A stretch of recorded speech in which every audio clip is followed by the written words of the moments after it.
Hi, welcome back to the Arcade Repair Tips video series. Today we're going to talk about troubleshooting a game that's playing blind. You might have heard our podcast before, and a lot of times we'll ask that question, does the game play blind? Well, what are we talking about? Well, today we're going to show exactly what that means. And as you can see, we have just recently picked up this game, and it looks good, and it is turned on, but when I go and I hit the start button, we don't see any picture on the screen. I can choose players.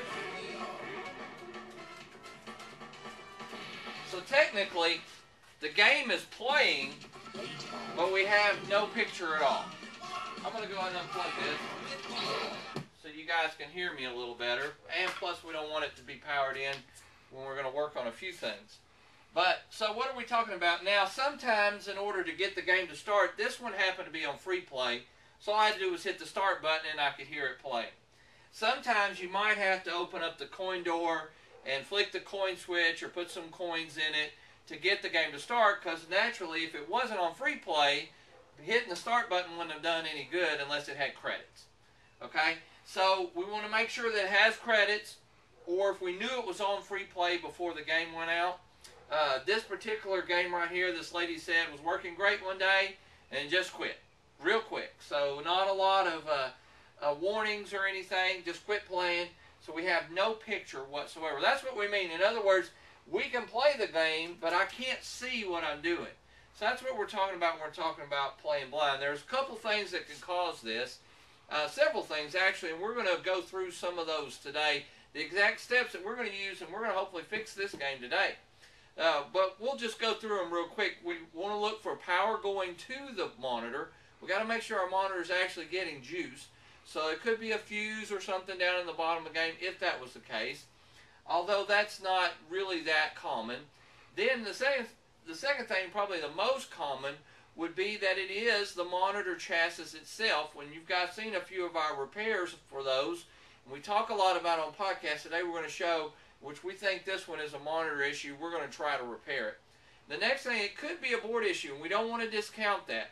Now, the many thousands of games that we've worked on, just a handful has it actually been the board. And I'll be real, I'll even go a step further here, that a lot of times it would be a board maybe with a hard drive or something that could crash, or a computer that crashed. But even then, you could turn up the brightness or something, and you would see something on this monitor. We're not getting any of that. We're just getting a total dead monitor, but everything else around it, the game and so forth, is playing. So that's what we mean when we say it's playing blind. Now we need to learn how to fix it. Okay, so here we are at the back of the game, and we plugged it back in. And one thing we want to check first is the main power fuse. But we know that the main power fuse is working because we're getting game sound. Also, I can hear a fan in there running. There's signs of life, so it's not the main power fuse. Someone here has connected an inline fuse, kind of like their main power fuse. We know that's good without even having to check it. What we're wanting to look at is the chassis or the monitor itself. Is it getting power? You know, I don't see any net glow or anything like that, so we're not getting any power here or out to the monitor itself. So first thing we want to know is the monitor getting power to it? Now, on any monitor, you're going to have a two-prong wire, usually a white and a black wire. Not always. You can't always go by the wire colors, but there'll be two wires, sometimes three, but usually the third is just a ground that'll be connected to the chassis somewhere on the metal frame. But these two wires right here are coming up, and as you can see, they go right over to near the flyback or the power supply area. It's pretty easy to determine what is the power wires. Now, we do have live power going up here, if we do, just be careful. So we want to put our meter on AC voltage, and we want to stick, now it doesn't matter which end, like on AC voltage, if we stick the red lead in one area or the red lead, doesn't really matter. As you can see, I stuck it in there, and we're running right about 124 volts. So, and also you might notice that there is a Molex connector here. I'm checking on the side going to the monitor, not on this side. The reason I'm doing that, I want to make sure that this connection here is not bad. So in other words, we have power going up from the power supply over to here, all the way through that connection, which is the last place before the chassis. So we have power going over to the chassis. That's not our problem.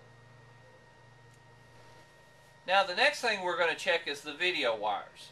Now keep in mind that this lady had not been into the back of her game. She just said one day it was working and then it quit. So not very likely that the video wires would be the issue, but we're going to make sure that they're plugged in good and tight anyway. Because if we plug the video wires, you won't get any video, but you should at least get some kind of white or blue screen. Some signs of life on the monitor. But here they are in this particular chassis over here. This is our red, green, and blue color wires. They're ground in sync. And as you can tell, they seem to be connected good, plugged in good, nothing's popped out. Now, if we were just missing one color or something, a lot of times people say, I don't have any red. Well, I would definitely check this red wire, or check it here, or sometimes we'll tell people to reflow the solder on the other side of the board. But this is not the case today. Today we have no power at all, no net glow. Now you might ask, what is net glow? Net glow is this part coming off of the monitor tube here, that space between this little neck board and the yoke, and when the monitor is working or you have high voltage, it will glow kind of an orange color.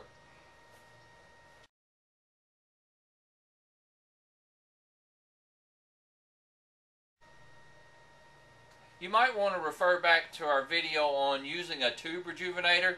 We show some really close-ups and talk a lot about net glow. So we're not going to go into that much more today.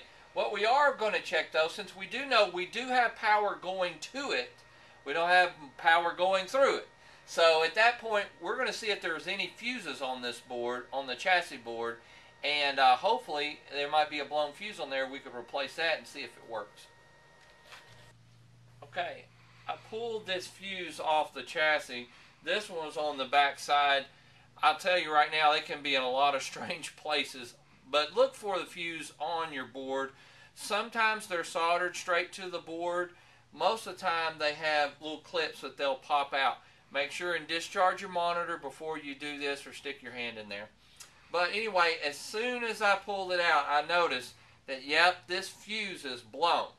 And that's its job. It's in there to protect other circuits when it gets a really strong current going through here. This one's a 3 amp fuse. We're going to replace this fuse and kind of go from there. Okay, we replaced the fuse, and we're going to show here in a little bit exactly what happened. Before we do that, I want to talk about fuses for a minute. We need to make sure that we're putting in the correct fuse. Don't just grab anything, or at least if you in an absolute mush, get something as close to that amp as you can. I'm going to be realistic and say there's been a lot of times when we needed a 3 amp, at least put in a 4 amp or something that's really close. But by all means, sometimes it's worth a little extra to put the right fuse. So we put the correct fuse in there, and this is exactly what happened. Wow, did you see that? It was like the 4th of July over here. So we definitely have a problem with our chassis. So now we're going to do a little work on that chassis. Don't keep, if it blew a fuse one time, don't keep hoping and putting different size fuses in there, or don't do it for pure entertainment value. We don't want to hurt the chassis any longer. We know there's a problem in there now. A lot of times when a fuse blows in a game, everybody gets excited. Oh, it was a fuse. Well, here's now the problem. It's not just that we blew a fuse. We got to find out what caused that fuse to blow. Okay, as you can see, we pulled the chassis out, and really, when we're having this problem, the game is playing blind, and we know that the fuse is blowing, there's about 3 areas that we want to check. One of them would be the 4 diodes. We have a video on that. You can go back. We've already checked them. They're fine. The next thing would be to check the hot and the flyback. If you check out our DVD Volume 2, you'll see some more information on those. Today we've determined we think is the hot, and we're going to try to replace that now. Okay, so here's what happened. We put a new fuse in, we changed the hot. We plugged it in, we noticed immediately the fuse didn't blow, but this is what we saw.